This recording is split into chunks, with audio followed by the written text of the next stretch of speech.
Pas udah ngelihat, oh ini sosok, terus baru kita punya pikiran di otak kita tuh, apa nih mukanya yang mana gitu kan, baru gitu ya, baru kita fokusin ke arah mukanya.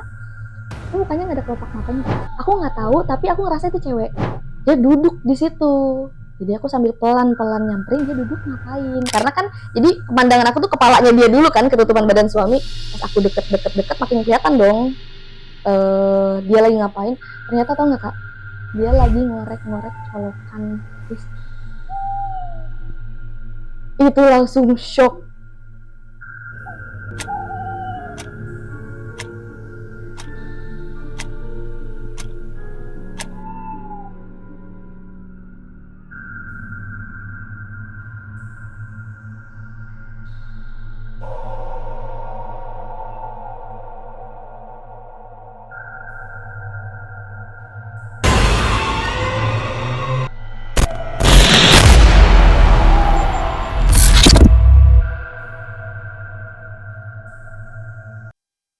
Assalamualaikum warahmatullahi wabarakatuh. Waalaikumsalam warahmatullahi wabarakatuh. Kita kehadiran yang akan menceritakan tentang kejadian-kejadian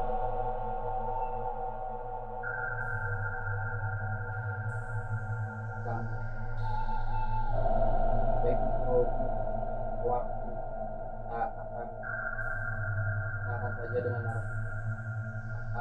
Selamat malam Kak Jo.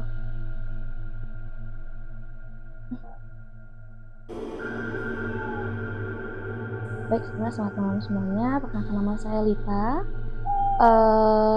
Cerita atau pengalaman yang akan saya ceritakan ini adalah cerita yang terjadi sekitar mulai dari 5 tahun yang lalu. Untuk lokasinya mungkin kita perluas aja yang nggak spesifik ya Kak ya. Untuk lokasi kejadiannya di Provinsi Jawa Barat, tepatnya di rumah.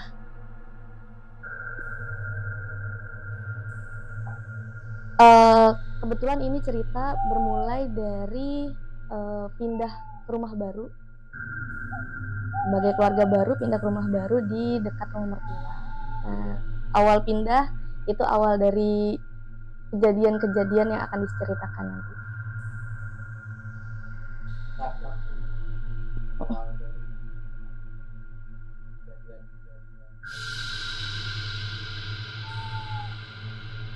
Paling minta izin ya Kak, karena ada beberapa kejadian supaya ceritanya lebih runut. Nanti sambil lihat runutan kejadian dan tanggal-tanggal kejadiannya udah saya siapin catatannya gitu ya Kak ya. Nah kita berarti awal ceritanya itu dari awal pindah berarti ya. Kejadiannya itu di tahun 2020, tepat 5 tahun lalu. Iya, awal pindah 2020, baru membina keluarga baru, kemudian baru dikaruniai seorang putri, seorang anak, usia 5 bulan. Sebelumnya tinggal di rumah ibu kandung, rumah mama, lalu pindah ke rumah yang disediakan oleh suami di dekat rumah mertua pada saat usia anak 5 bulan. Betul. Nah ini awal dari semuanya. Yang pertama itu dari awal kepindahan itu, di hari pertama udah ngerasa ambience-nya atau apa ya, suasananya beda. Positive thinkingnya, namanya kita pindah ke lingkungan baru yang bukan rumah sendiri gitu ya Kak ya. Cuman pelan-pelan kok kondisi fisik drop. Masih positive thinking, mungkin capek pindahan, capek sebagai ibu baru begadang dan sebagainya. Cuman pelan-pelan perubahan atau penurunan kondisi fisiknya ini udah makin nggak, apa ya, bisa bilang nggak wajar seperti itu. Sakit berkepanjangan, kemudian demam tinggi.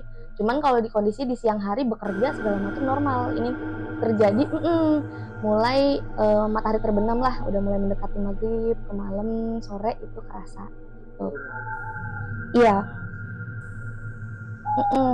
Iya, jadi apa ya, di badan tuh kerasanya aura rumah tuh nggak enak. Terus secara fisik ternyata pas diperiksa sama suami, sama mertua, emang fisiknya juga demam seperti itu. Tapi yang keterima di badan sih enggak yang sebegitu sakitnya gitu ya, pusing itu enggak, cuma nggak enak aja, tapi berkepanjangan. Nah, yang aku perhatikan adalah selama sakit itu ada satu yang aku ngeh nih. agak janggal. Itu adalah ngelihat kaki kok kuku jempol kaki itu pucet gitu. Jempol kaki. Cenderung biru kayak kita kelamaan mandi gitu ya, kayak kondisi badan panas gitu. Kuku jempolnya aja kelihatan. Kan kalau nggak sakit ya kelihatan pink gitu ya, ini biru lebam gitu. Ya kalau mau positif ini, oh mungkin peredaran darahnya nggak lancar karena sakit atau apa gitu ya, kalau mau di positif thinking. Cuman sambil searching gitu ya, kita baca-baca, selain memang secara medisnya ada alasannya, ternyata ciri jempol kuku pucat itu ada alasan non medisnya juga. Singkatnya, di beberapa artikel yang dibaca, yang ya belum bisa dipastikan juga sumbernya ini fix atau enggak, namanya kita googling gitu ya kayak, cuman dari beberapa artikel kesimpulannya sama, bahwa ini salah satu ciri kita disukain atau ditempel istilahnya sama ya sosok halus atau sebut aja lah jin kayak gitu. Perkiraan kayak gitu. Ada ini baru mulainya. Nah, udah mulai sakit gitu ya, pasti kalau sakit itu kita berobatnya medis dulu, fisik dulu gitu ya kayak, mau gimana pun kondisinya pasti kita rasional dulu. Berobat fisik nih secara medis ke dokter udah pasti ya, itu 2 kali berobat masih sama.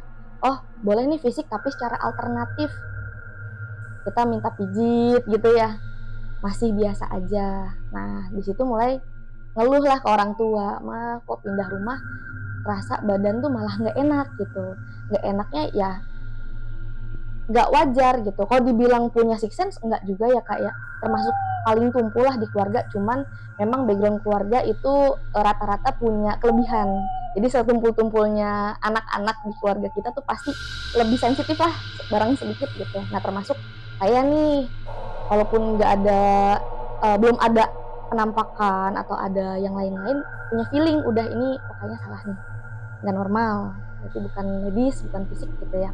Nah dari situ mulai ke saudara, adalah uak yang biasa kita tetuakan gitu ya, kita minta doanya lewat air, seperti air, minta air doa.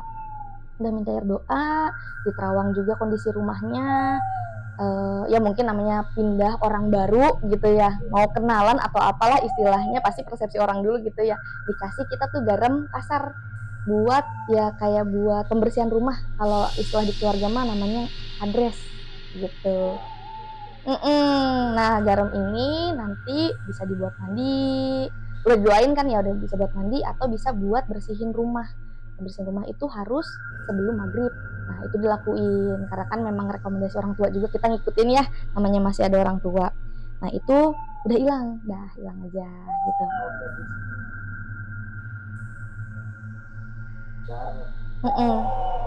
Di adres hilang, berlalu, berangsur pulih lah kondisi fisik gitu. Berangsur pulih aja.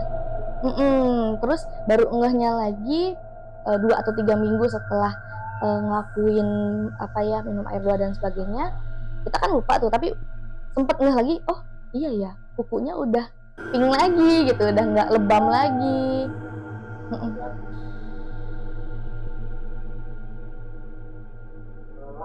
Lama selama sakit. Enggak konsisten. Iya pucat terus, kayak orang kedinginan terus, makanya nggak masuk akal dong kak gitu. Kecuali kondisi fisik lagi nggak enak badan, habis mandi misalnya, itu mungkin ya ini konsisten gitu. Padahal kan kalau sakit kita yang nggak beraktivitas di air gitu ya.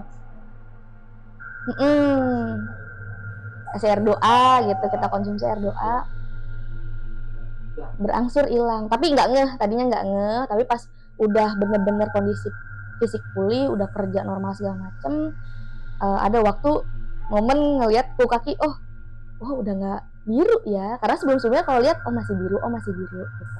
Jadi kapan hilangnya nggak ngeh, tapi seiring dengan berjalan badan udah mulai enakan, si kuku yang jadi tanda tanya ini, si kuku yang biru ini, yang lebam ini udah mulai pulih juga warnanya. Itu yang pertama, udah selesai kejadian pertama. Oh oke, mungkin ya juga ya, kita kan baru pindah ke tempat baru, mungkin kenalan dan sebagainya. Karena suami sih nggak ada gangguan, karena memang dia tinggalnya di situ kan dulu gitu kan. Oh, cerita apa sih cerita, karena waktu itu sambil nyusuin anak itu lemes banget sih Kak, jadi ya pulang ke rumah orang tua untuk akhirnya diobatin segala macam itu atas pengetahuan dan didampingi sama suami juga. Udah oke, selesai kali ya gitu, namanya pindahan. Terus kita kalau malam gitu ya berusaha lagi yang giatin ibadahnya lagi sambil dalam hati apa ya, kayak ngasih ikrar, ini saya istri dari suami saya sekarang tinggal di sini, supaya nggak diganggu sama-sama di sini, intinya gitu. Udah hilang aman gitu. Udah tuh, itu kejadian yang pertama selesai, sehat sembuh lagi lah. Nah terus udahlah berjalan hari seperti biasanya. Nggak kerasa udah beberapa bulan. Udah lewat tuh dari kejadian. Udah lewat. Berapa bulan? Menjelang anak usia 7 atau 8 bulan nih kayaknya, berarti sekitar ya 2 bulan 3 bulan dari kejadian itu. Udah cukup lupa dong Kak gitu ya. Nah pas usia anak 8 bulan kan, 7 bulan 8 bulan kan udah bisa ngerangkak nih, udah nggak di kasur yang diem, dia pas kita tidur bisa pergi gitu ya, udah bisa pergi sendiri gitu. Nah kejadiannya ya sekitaran 2 atau 3 bulan kemudian, tengah malam nih Kak, itu nggak ada sakit nggak apa, kita biasa aja aktivitas tidur, pas malamnya biasa aja pulas gitu, anak juga nggak yang lagi sakit atau demam atau nangis gitu, enggak. Tapi pas tengah malam aku inget itu lihat jam dinding itu pas kebangun sekitar jam 12:30, selalu lewat jam 12 malam ada bunyi apa ya, bukan ketuk sih, ketuknya keras, lebih ke gedor kali ya. Jadi layout kamar tuh kasur, samping kasur lemari gitu ya. Nah kita tidur tuh menyampingi lemari gitu. Nah di lemari itu ada 3 pintu. Di pintu yang paling kanan, which is di pojok ruangan, bunyi tuh ketuk tapi keras, gedor jatuhnya gitu ya. Dari dalam gitu. Kali langsung banget. Karena namanya ibu baru sensitif banget ya, ada suara dikit bangun gitu. Yang bangun Iya, saya sendiri bangun. Melek dong otomatis. Dan refleksnya ibu yang masih ngurus anak kan cepet ya, maksudnya langsung seger. Aku pastikan itu aku seger mungkin, sadar, sober gitu ya, enggak yang lagi masih ngawang, enggak, udah benar-benar seger, melek. Oh ada suara, namanya suara sekali, mungkin ya apalah jatuh dari atas rumah gitu ya, kucing lah atau apa gitu. Kita mikirnya masih coba positif thinking lagi. Pas melek nggak langsung tidur dong, masih proses gitu ya, suara apa, sambil mikir gitu ya, oh mungkin suara kucing. Masih nge-freeze tuh, loading dulu kita ya. Ya nggak lama sih, cepet sih Kak, 1 menitan, cuman kerasanya slow motion di situ. Terus pas udah melek sadar itu selama 1 menit itu sambil mikir itu apa ya, ada suara lagi brok gitu, kedua, oh bener ada suara dan bukan dari atas, lemari fix ini mah gitu ya. Kan pas pertama denger itu kan pas posisi tidur masih bingung, yang kedua bener-bener melek ada suara lagi tuh, oh ini dari samping, dari lemari, apa gitu, apakah curut kah masuk ke lemari atau apa, kita masih mikir serasional mungkin. Brok yang ketiga makin keras, sampai aku ngelihat walaupun lampu kamar mati, ya kan pasti ada samar-samar cahaya gitu ya Kak, sampai pintunya tuh gak gitu ya, saking berbarengan dengan bunyinya, saking ada tenaganya gitu. Brok, langsung duduk, kaget dong, apa nih maksudnya, itu kayaknya bukan curut atau tikus atau apapun gitu ya, soalnya tenaganya nggak akan segitunya. Bangun kaget, langsung refleks duduk, lihat kanan kiri, aku tidur paling pojok, jadi paling jauh dari posisi lemari, lampu mati. Yang paling sebelahan sama lemari justru suami, nah anak di tengah. Aku bangun, duduk, lihat kanan kiri, oh suami ada, anak aku yang nggak ada, kaget dong, panik, langsung, tau gak Kak, adrenalin langsung gitu, langsung ke kepala, langsung deg-degan gitu ya. Iya, langsung panas badan gitu ya, sengok-sengok. Aku berdiri, aku kalau duduk gak kelihatan pandangan apa-apa gitu ya, karena kan ketutupan selimut, boneka dan sebagainya. Akhirnya aku berdiri, dan ternyata anak aku ada di bawah selimut aku, di samping kasur, di bawah duduk. Iya, jadi kasur, ada jeda ubin, baru lemari, jadi space itu. Oh enggak, iya. Masuk ke lantai gitu. Udah nggak pakai ranjang semenjak punya anak kan takut jatuh gitu. Jadi spring bed langsung ke lantai. Tuh. Dia duduk di situ. Jadi aku sambil pelan-pelan nyamperin, dia duduk ngapain? Karena kan jadi pemandangan aku tuh kepalanya dia dulu kan, ketutupan badan suami. Pas aku deket makin kelihatan dong. Dia lagi ngapain? Ternyata tau nggak kak? Dia lagi ngorek-ngorek kepala aku. Terus itu langsung shock. Udah bangun. Iya. Refleks ya. Kita tahu itu bahaya, refleks. Keinjek lah suami, bodo amat. Kita angkat bayi, kita bawa ke kasur. Adi ngapain? Segala macam. Cuman udah di situ dia nggak nangis. Saya tahu dia nggak nangis dan dia baik-baik aja. Ya udah emang abis lonjakan adrenalin tadi kaget, lemes tuh kak. Jadi langsung tidur. Di pikiran aku, oh apa yang nunggu di sini ya? Oh baik berarti mau ngasih tahu, mikirnya gitu karena si anak bisa kena bahaya nih kalau aku masih pulas. Jadi dia bangunin, malah senyum tuh aku di situ. Oh ini udah dibangunin, udah di situ. Oh ya udah kesimpulannya di situ memang ada penunggunya dan mungkin malah baik karena mau bantu jagain anak gitu ya, malah bangunin aku supaya sih ada nggak kena bahaya. Nah itu kejadian kedua, tapi di situ kesimpulannya aku nggak takut karena kayaknya oke ada penunggu tapi dia baik gitu. Itu yang kejadian kedua berarti setelah yang sakit. Setelah itu sampai pagi bangun tidur tuh udah gitu. Biasa aja, udah bangun tidur siap-siap kerja, anak nggak sawan gitu ya kayak nggak nangis, biasa aja. Dan aku mulai menerima, oh ya udah memang kita kan berdampingan, tapi ya selama dia mungkin nggak ganggu malah bantu ya nggak apa-apa. Di situ malah ada rasa tenang, kayaknya baik nih, malah bantuin jagain, ada yang ngingetin, iya kayak gitu. Apa kalau misalnya nggak kebangun bakal kayak gimana gitu loh kak, malah mikirnya gitu, malah bersyukur ada yang bangunin walaupun caranya agak horor gitu ya. Positif, malah iya oke horor tapi kalau nggak ganggu nggak apa-apa gitu ya, malah tenang dah tuh. Dan itu berlalu aja setahun, udah mulai belajar diri segala macam, enggak ada apa-apa, kehidupan berjalan seperti normal, baik-baik aja, nggak ada yang sakit, nggak ada yang aneh.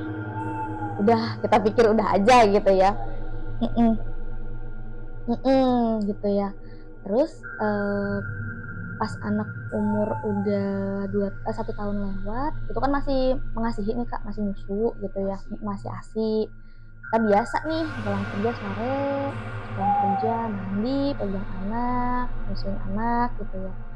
Gimana sih kak kalau nyusuin itu kan momen yang buat ibu, pasti ibu pada ngerti nih, nyusuin itu momen yang paling menyenangkan, rileks, karena kan kita mandangin anak kita, mendekap anak kita, kayaknya malah momen yang membahagiakan deh gitu ya.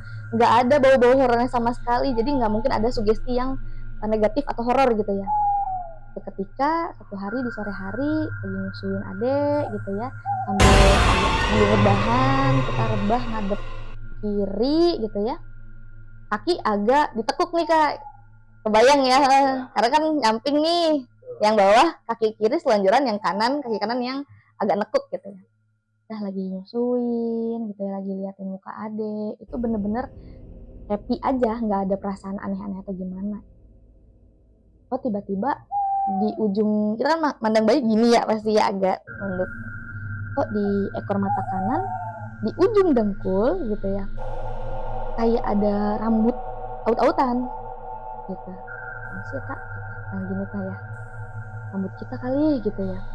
Terus aku kayak udah gitu ya, beberapa saat nggak mungkin rambut kita, kan kita tiduran, otomatis rambut kita ke bawah semua, nggak mungkin tiba-tiba di sini gitu kan ya.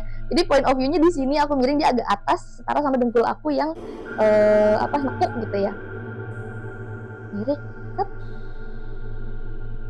kalau dibilang halu mungkin ya, aku nggak bisa mastiin ini bener-bener pure penglihatan atau gimana, karena rasanya tuh ngawang kak, bengong dulu, jadi berproses, nggak tiba-tiba juk gitu ya. Rambut itu pelan-pelan slow motion gini kak, bayangan dulu blur, kayak hologram lah gitu ya. Jadi kayak kita nonton YouTube lah tapi resolusinya rendah gitu ya, nggak jelas. Tapi kelihatan itu rambutnya tuh udah kelihatan jelas dari awal, cuman bentukan apa nih, kepalanya kah, badannya, itu slow motion. Sambil deg-degan, udah feeling udah nggak enak gitu ya, sambil nyusuin, makin dekat anak kan, makin kelihatan jelas Kak, sepersekian detik, tapi kelihatannya perasaan lama banget. Jadi kalau misalnya kita tiduran, dia posisinya kayak berdiri gitu. Jadi aku ngeliatnya agak dangak gitu kan. Mau tau nggak wujudnya apa Kak?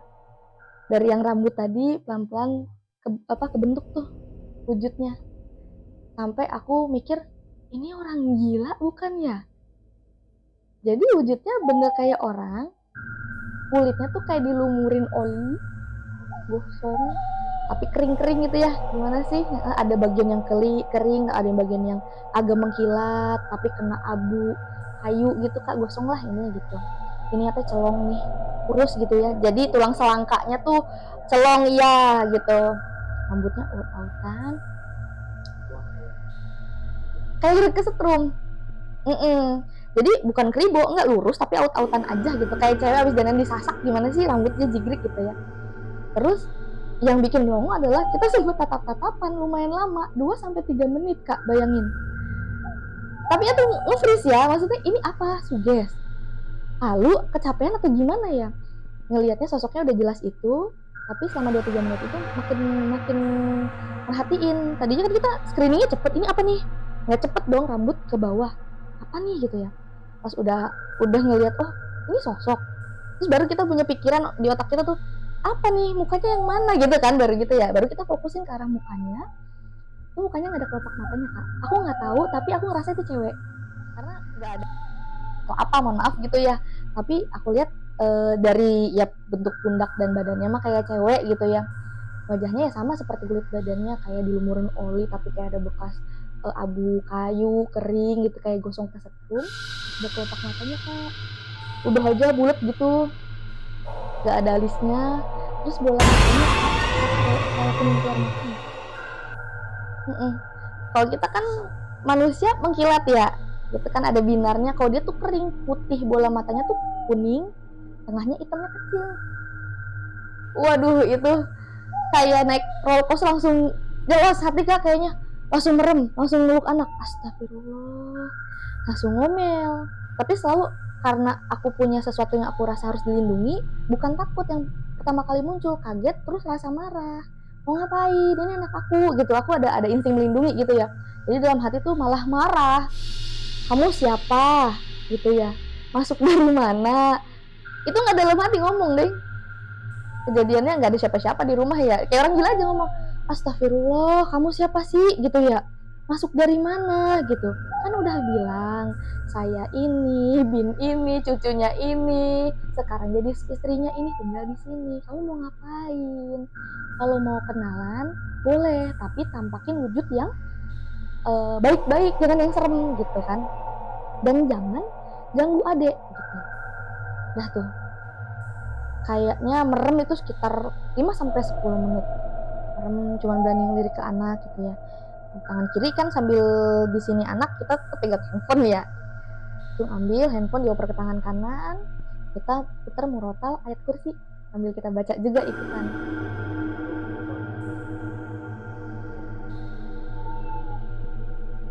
Sore itu sandekala lah Kak, belum maghrib, sandekala kan senja tuh ya, dari proses terang pindah ke gelap.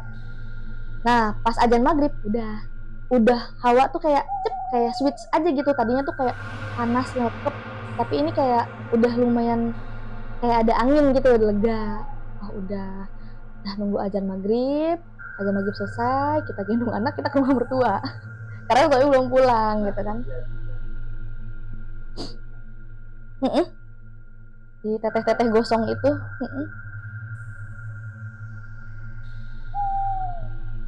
2-3 menit. Lama nggak sih Kak? Kan jelas dong. Iya. Oh enggak. Dari atas ke bawah pure kulit, bener-bener sosoknya tuh rambut, muka, badannya kulit aja. Tapi kayak dari dada ke bawah itu kayak gak jelas tergambar, jadi aku nggak bisa tahu itu cewek apa cowok, tapi feeling aku itu cewek karena dari ukuran tubuhnya gitu ya. kesini. Itu dari Iya gitu. Kayaknya nggak cukup nalar aku untuk mana nih badan dan kakinya, enggak ya, tiba-tiba ada eh, katakanlah ilusi gitu kayak gitu juga shock dong, karena sebelumnya pertama nggak pernah kepikiran ada wujud kayak gitu. Kan katanya logikanya kalau penampakan itu apa sih namanya, proyeksi sugesti kita, pocong bentuknya gitu, terus kita lihat pocong karena kita tahu bentuknya pocong gitu ya. Ini mah kan enggak Kak, tadi mau mikir gitu ya, tapi kan aku belum pernah lihat wujud yang kayak gini, nggak ada referensi wujud kayak gitu di pikiran aku sebelumnya gitu. Gimana aku mau ngeimajinasin itu ada di depan muka aku aja shock ada wujud yang kayak gitu ya. Ya udah, wah apa itu ya gitu ya. Udah habis maghrib azan udah selesai, kita pindah ke rumah mertua, malam suami pulang, mencoba untuk biasa lagi aja gitu ya. Udah lah, biasa lagi aja. Nah, nggak lama dari situ sakit lagi Kak. lama dari kejadian. Iya, saya pribadi yang sakit. Suami sama anak mah gak kenapa-napa, karena mungkin mereka darah orang situ gitu kali ya. Kalau aku orang baru gitu kan, sakit nih Kak. Sebelumnya kan sakit demam, kuku membiru segala macem. Nah ini sakitnya makin aneh. Kalau demam mungkin ya kecapean abis pindah rumah, ngurus anak, begadang, itu masih kita asumsikan sebagai sesuatu yang logis lah gitu ya. Nah yang sakit kedua lucu. Nah, sekarang bisa cerita lucu, kalau dulu bingung, capek, aneh, kesel gitu. Sakitnya itu Kak, aku pincang tiba-tiba kaki kanan. Iya, enggak sakit. Jadi kalau mau dipakai jalan jejak gitu ya, apa sih bahasa Indonesia jejak, napak gitu ya, jalan biasa gitu nggak bisa. Jadi kalau yang kiri jalan jejak udah diem gitu tulangnya, kalau yang kanan ngegel Kak, kayak orang pincang, kayak orang patah gitu ya. Enggak, makanya menurut aku ini aneh banget gitu. Iya, malu dong ya, maksudnya selain aneh apa nih, kita kerja ketemu sama orang gitu ya, kok kayak gini gitu kan, ngegel bukan yang pincang aduh tertatih gitu, enggak, kakinya tuh ngegel gitu ya, kayak gitu. Itu hampir sebulan jalan orang, iya pincang. Masalahnya kalau kita stretching nih sambil tiduran, kita pengen tahu mungkin ada apa yang sakit gitu. Kita stretching kaki ke segala arah, nggak sakit, biasa aja. Kalau orang kan Oh, sakit menetap tuh ada di dengkul sama pinggul. Tapi kayak nyeri apa ya Kak? Kayak nyeri diremes, kayak nyeri dipegang, bukan nyeri otot atau nyeri sendi. Aneh kan, panas soalnya nyerinya gitu. Kayak apa ya? Kalau sakit otot, sakitnya nggak gitu lah harusnya gitu ya. Aneh juga kan gitu. Dan lucunya selama sakit itu, kalau aku naik sepeda biasa ngegoesnya Kak. Kebetulan kan tempat kerja deket banget sama rumah. Nah di tempat kerja itu ada sepeda, jadi kita masih mobile nih aku Kak. Kadang 3 jam sekali pulang untuk nyusuin adik kan. Harusnya kalau sakit kaki, otomatis di semua aktivitas dan gerakan terhambat dong. Ini mah jalan doang. Sepedahan nggak sakit, enggak dislok juga, maksudnya pas ngegoes juga nggak aneh. Bener-bener pas jalan aja, pas kaki napak tuh aneh gitu ya. Ya udah, apa ya? Karena sering gendong anak kali ya, balik lagi selalu berusaha positif, atau apa, atau mungkin salah posisi karena menyusui mulu, mungkin sering ngadep yang salah, jadi ada otot kecetit atau apalah segala macam. Pasti berobat ke dokter dulu, ke dokter langganan yang deket rumah emak gitu ya, dikasih obat pereda nyeri ya, karena nggak ada yang aneh, sederhana aja. Obat pereda nyeri, obat anti radang sendi, diminum sampai habis, biasa aja, ngurangin si nyerinya doang, tapi jalannya masih sama. Di jeda seminggu sampai obatnya habis, lewat beberapa hari masih kayak gitu. Aneh ya, nggak nyaman gitu. Nanya lagi ke mama, kenapa ya mah gitu ya, soalnya udah berobat masih kayak gini gitu ya. Semingguan sehabisnya obat dari yang berobat pertama aja tuh, yang udah lewat beberapa hari masih kayak gitu, nggak ada efeknya sama sekali. Udah berobat lagi yuk tuh, tapi beda dokter. Ini ke dokter yang langganan keluarga, lokasinya lumayan jauh. Beliau itu emang obatnya bagus lah, karena untuk kelasan dokter beliau levelnya udah senior gitu ya. masih berpikiran positif. Harus dong ya. Karena aku nggak ngerasa punya background apa-apa, apa bikin salah atau apa, enggak Kak. Jadi nggak ada alasan untuk aku diganggu atau apa, nggak ada gitu ya. Masih positif, berobat sama mama, sama suami, dicek, dikasih obat. Sama sih konsepnya, anti nyeri, anti radang sendi, terus anti radang tulang ditambahin. Karena dibilang sendinya ditarik itu kakinya diposisikan gitu ya, sampai nekuk segala macam, enggak sakit gitu. Tapi nggak bisa berfungsi sesuai posisinya gitu ya.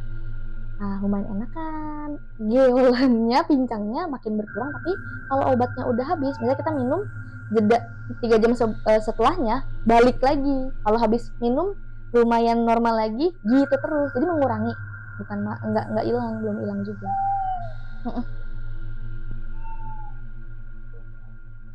Udah 2 dokter tuh. Gak ada, cuman mengurangi aja. Habis itu oh ya, jadi selama berjalan si sakitnya ini disertai sama kejadian lainnya Kak.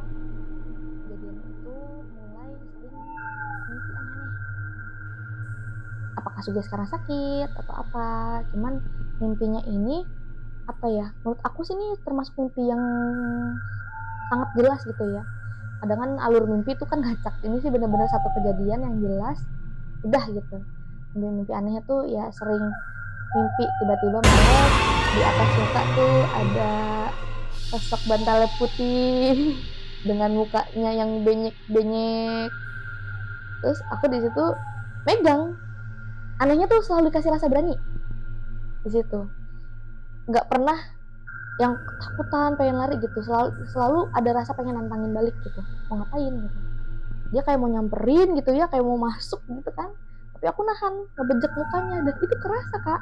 Lembek-lembek megang daging busuk tuh gimana sih Kak? Benyeknya, pas tangan kita nyengkram tuh tangan kita kayak ngerangsek masuk gitu. Berasa? Iya, dan cuman satu itu doang gitu, jadi nggak yang ngaco alur ceritanya apa dulu, enggak. Kalau itu aku ngamasin, tapi yang jelas malam udah tidur pules, tengah tidur kayak gitu. Nah, itulah si guling putih itu aku bacain surat-surat doa-doa yang aku tahu, udah hilang, ada rasa lega lagi. Jangan begitu gitu. Jangan kayak gitulah yang kita tadi ngomong gitu di mimpi itu, nggak boleh kayak gitu. Rep-rep gitu ya? Enggak. Oh selalu awalnya selalu ngerasa, tapi bisa ngebebasin diri gitu Kak. Pas awal kayak, tapi pelan-pelan, pas udah lepas, udah bisa megang mukanya, udah mau baca doa apa juga hafal lancar. Setiap mau mimpi cuman 2-3 kali itu, sebanyak si mimpi aneh itu, tapi selalu erep-erepnya nggak sampai akhir. Aku selalu bisa berhasil ngelepasin si erep-erep itu. Tuh si bantal guling putih. Gak bilang sama suami takut. Terus mimpi lagi kapan waktu masih dalam kondisi sakit ya, masih diobatin segala macam. Melek tuh, ngendusin ya Kak ya istilahnya, melek. Gara-gara dengar suara serak, suara orang nyapu di halaman belakang rumah. Jadi kamar tidur tuh jendela langsung halaman belakang rumah. Kebun kosong. Dan sebelumnya itu kebun yang udah lumayan lama ya, nggak terjamah untuk dibangun segala macam, dan ada pohon rambutan yang cukup besar. Enggak ada. Jadi dari halaman belakang aku di pagar baru si kebun kosong dan pohon rambutan itu. Jadi kalau mau akses mungkin ya dari belakang rumah tetangga yang mana aku nggak ngerti. Tapi yang jelas halaman belakang aku benar-benar berbatasan langsung sama si pohon rambutan. Enggak. Tapi sekarang udah dibikin kontrakan. Nah ini mungkin juga ada korelasinya. Nggak lama dari itu ditebang, udah dibikin kontrakan. Ya, itu persis semingguan sebelum akhirnya ada pembangunan di situ. Suara sapu, ini mah benar-benar kerasa mimpi. Aku ngintip, ada temen aku lagi nyapu di halaman belakang, ngapain ngapain, kondisi gelap segala macem, tapi dari belakang tuh sosoknya kayak temen aku yang aku kenal. Terus lama-lama dia nengok, dan nengoknya bukan wajahnya teman aku dengan wajah yang kurang lebih sama kayak si bantal guling putih itu, nyamper lagi kayak terbang pelan gitu mau nyamperin, tahan lagi gitu, rep dulu, pas udah makin dekat, ya Allah berdoa terus gitu ya, bisa pegang lagi mukanya yang banyak lembek itu, ya Allah kalau inget sih. Dah tuh bacain ini lagi, surat lagi, bilang nggak lama itu dibangun. Si halaman belakang itu yang kebun orangnya dibangun jadi semingguan. Apa ya, dia mau nyari tempat pindah baru atau apa ya, oh pantesan mau dibangun, mau ditebang pohon rambutannya, cocokologinya kita aja. Dah tuh itu udah masih sakit, udah malah mimpi aneh, kayaknya harus beralih ke yang dari medis ke yang non medis, karena kan badan kita ada fisik dan non fisiknya nih kak, diobatin dua-duanya, fisiknya udah masih belum sembuh, berarti yang non fisiknya nih, logikanya gitu aku mikirnya.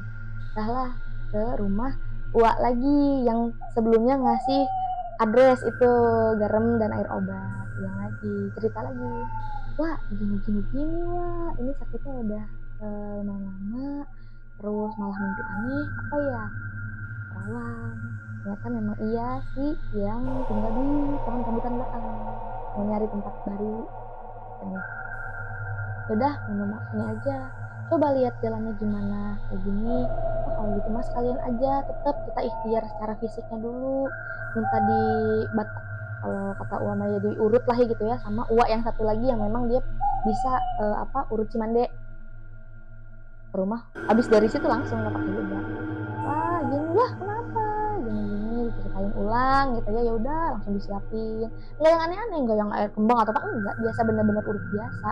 Orang lain juga sering ke rumah uak kayak yang ini untuk emang kalau patah tulang atau apa, biasa aja gitu, normal aja, nyiapin minyak cemanduknya, pagelaran, terus karpet, ada bantal, anduk dan sebagainya, semua dicek dan dikembalikan ke posisi semula nih, bentuk tubuhnya nih, tulangnya, urat-uratnya sakit enggak aman, dipindah ini sakit kalau pasti pencet uak nih, karena memang selain emang pijit juga pasti mungkin ada doa yang dilantunkan ya, jadi dibanding obat ini lebih kerasa nyeri.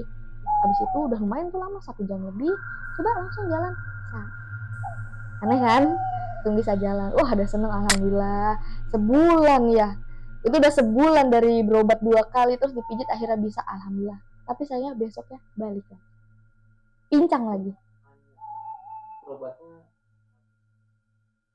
Sore.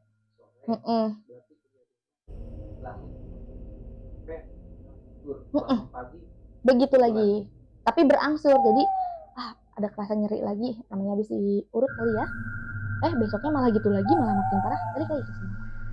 Wah udah makin gak benar gitu ya, akhirnya kita ke uak yang lain, panggillah si Abah, ini uaknya banyak banget ya.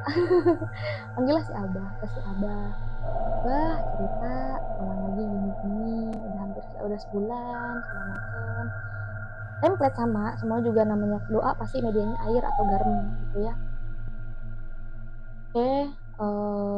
Udah selang berapa hari masih nggak enak, itu udah diadres lagi rumah, masih nggak sembuh, aku info ke orang rumah, ke emak, gimana nih gitu ya, kebetulan dipanggilnya sama emak, ini udah enakan belum, udah ke rumah emak aja, pulanglah ke rumah emak. Ternyata dipanggilin si abahnya di situ rumah. Nah di situ baru kayak satu titik ada jawaban.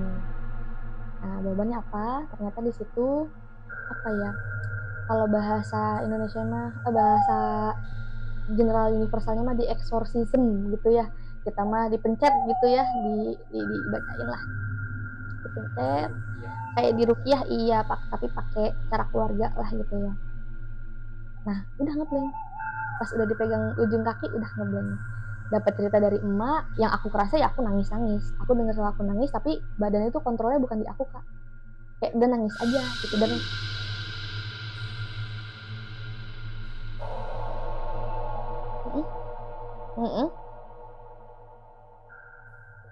enggak, pas awal kan nyanyi, dikasih air, didoain, diminum itu juga nelannya beda. Itu air turun dari mulut ke tenggorokan ke perut juga beda, berasa gitu, perjalanan airnya berasa. Kok gitu ya? Nah, aku termasuk yang denial sebenarnya. Walaupun keluarga kita ini termasuk yang apalah punya six sense gitu ya, keluarga besar gitu, apalagi yang ditua-tuakan. Namanya kita generasi setelahnya gitu ya, lebih modern mungkin ya. Jadi aku denial, aneh. Tapi kok aneh gitu ya. Udah tuh kasih air doa, dipaut-paut, diurut, ditarik dari tangan, pindah ke kaki, ditarik ke ujung telunjuk dan ujung jari. Di situ rasanya Kak, kayak kuku si Abah itu nembus ke tulang aku. Yang di otak cuman ting, nyeri. Dah, blank. Masih blank. Yang kerasa sih nangis. Ngedenger suara nangis gitu. Tapi aku nggak ngerasa aku gitu nangis, tapi aku denger apa nih? Kayak aku terjebak di dalam apa ya, balon, terus lihat ada filmnya tuh ya penampakan ruangan rumah emak, ada si Abah, ada emak dan teteh dan lainnya gitu. Tapi aku rasa kayak nonton aja, tapi aku denger suara aku nangis dan sebagainya. Dah diceritain di situ, oh udah dulu nih ya, diusap gitu. Pas udah diusap kayak switch, sadar lagi, tapi kerasa ini keringet, air mata, udah banjir gitu ya. Coba Nyai, bangun, jalan gitu. Sakit nggak? Enggak, alhamdulillah. Coba ditekuk, wah di ini segala macem, hilang lagi, bener-bener kaget. Aku juga kayak nggak expect bakal, kemarin kan hilang tapi berangsur, terus balik lagi, ini bener-bener hilang tanpa bekas gitu loh Kak. Wah gitu ya, iya tah, hilang nih beneran sakitnya. Nah udah tuh yang ngobrol-ngobrol sama si Abah lah, si mama, si teteh. Aku makan masih ngumpulin nyawa gitu ya Kak, lemes Kak abis itu. Tapi cerita lah pas Abah pulang, mama sama teteh cerita, dia nangis. Dan yang membagongkan dan mengejutkan adalah ternyata memang bukan sakit medis. Ada nih dari kejadian ini pasti urut dipencet sama si Abah ketahuan. Ada memang sosok yang ikut. Aku kan pincangnya kanan. Tahu nggak Kak? Ternyata sosok yang ikut ini menurut penuturan si Abah ke orang tua dia justru nemploknya di kaki kiri. Kok gitu? Aku kan sakit ke kanan gitu ya, kok gitu? Iya, jadi dia badannya di kaki kiri, tangannya ngerangkul pinggul aku, kaki dia ngerangkul kayak koala gitu ya, dengkul. Makanya aku bilang, kan panas ya Kak, kayak bukan sakit otot di dalam, kayak sakit dari luar kena tekanan, kayak diremet. Itu merinding lagi. Merinding lagi. Jadi yang kita sebab ini yang kita pikirkan kok cocok gitu ya, nggak cocokologi amat ini kok jadi nyambung. Ya udah pulang sama suami abis maghrib segala macam. Udah, iya, selalu di antara asar menjelang malam, entah kejadiannya entah aku berobatnya, karena emang pulang kerja juga sore gitu ya. Udah tuh habis itu sehat udah, tapi ternyata masih lanjut mimpi-mimpi anehnya, arep-arepnya tapi tipis-tipis. Terus aku punten ini mah lupa, tapi pas aku tanya ke suami sama teteh, aku ada di ruqyah sesi 2 Kak, tapi aku punten pisan lupa ini trigger awalnya apa. Tapi yang aku ingat, aku sakit lagi dan memang mimpi buruk itu belum lepas. Akhirnya sama teteh ke rumah si Abah, mau minta air doa. Cuman nggak tahu si Abah dari aku datang ngeliatinnya teh beda, bukan kayak uang ngeliat saudaranya gitu, kayak ngeliat orang aneh gitu ya. Biasa aja tuh, udah minta air doa, minum Nyai, minum. Terus kok dia nyuruh anaknya gelarin tikar. Terus anaknya juga masih saudara ya, masih temenan juga. Ini ambil tikar gitu ya. Ayo katanya, ayo. Lah ternyata mau dipencet saat itu juga, tanpa persiapan, tanpa kita tahu. Itu lebih parah dari yang di rumah emak. Aku lost banget, tapi yang jelas di rumah Abah kan sekalian masih saudara, sekitar 3 atau 4 rumah itu nyamperin semua Kak. Saking aku ngeraung-raung katanya Kak, raung-raung, kata si teteh yang dampingin aku mah, raung-raung suaranya sember gitu ya. Tapi nanti kalau si Abah ngomong apa, lu nantangin ketawa-tawa, terus tangannya gini-gini katanya, kayak mau cakar-cakar gitu. Wah gitu, pokoknya aku mah gak sadar ya, seperti biasa. yang di otak aku pas udah dipaut, tangan si abah ada di ujung kaki, kayak tulang kayak kukunya nembus ke tulang, nyerinya naudzubillah, hilang aku mah rasanya gitu ya. Tapi aku ngerasa ngegerakin tangan gini, tapi aku kali ini nggak denger aku nangis atau ada suara orang gitu.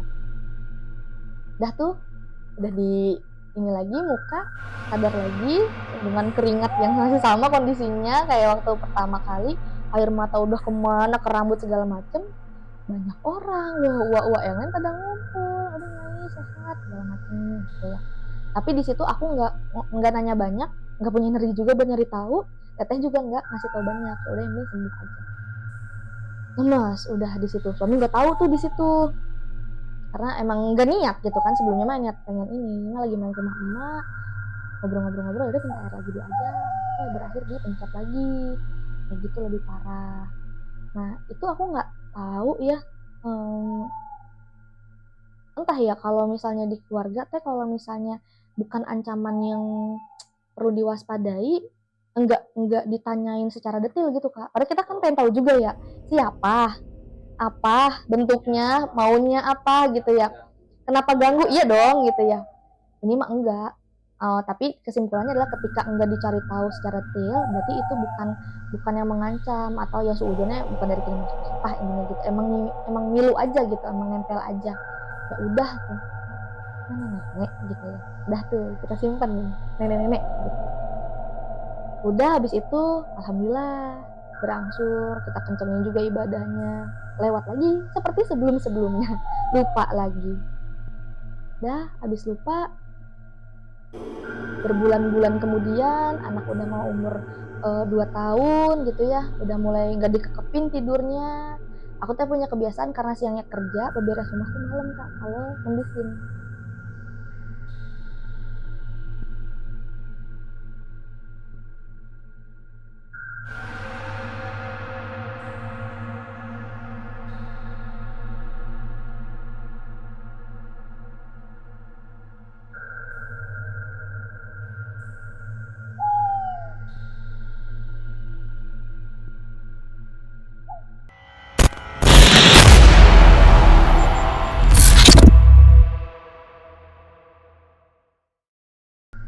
Aku punya kebiasaan bangun tengah malam, sebangunnya aja kalau mendusin gitu ya. Entah nanti nyuci piring, entah nanti gantung-gantungin baju yang udah dicuci gitu. Tengah malam sebangunnya karena paginya kerja gitu kan ya, pinter-pinter bagi waktu kan, kadang nyetrika segala macam. Nah dilalahnya waktu itu kebetulan lagi mau nyuci piring. Nah lewat rumah aku itu buka pintu langsung ruang tengah. Di ruang tengah itu ada 2 pintu yang menghadap ruang tengah, pintu kamar sama pintu menuju lorong dapur terus kamar mandi. Nah gitu ya kak, jadi kamar sama kamar mandi kamar sama dapur teh sebelah-sebelahan, pintunya berjejer gitu ya. Nah di hari itu aku nyuci piring seperti biasa, enggak ada sama sekali rasa takut gitu ya, soalnya basicnya emang enggak kalau nggak ada sesuatu apa-apa ya nggak ada rasa takut gitu ya, nggak berangan lah, nggak suges yang aneh-aneh.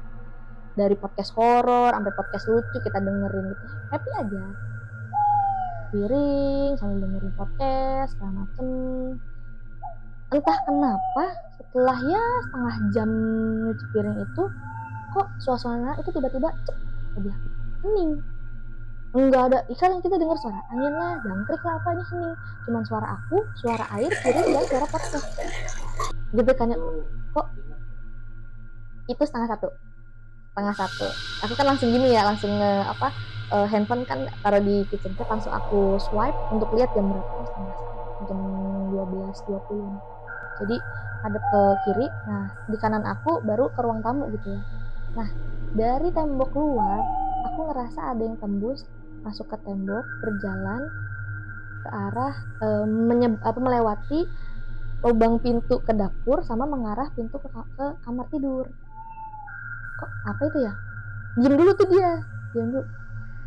ya, namanya lampu tengah dimatiin ya, lampu ruang tamu dimatiin, apa gitu ya, enggak takut sama sekali. Loh, kok gerak gitu pelan, kok enggak tahu bentuknya, kalau bisa diinget-inget tuh bentuknya macam ondel enggak besar yang sampai ke plafon enggak, tapi dia kepalanya lebih tinggi dari lubang pintu dapur gitu ya, kayak ondel-ondel, tapi ya full gelap gitu, tapi aku bisa lihat siluetnya tuh, punuknya tuh gede gitu.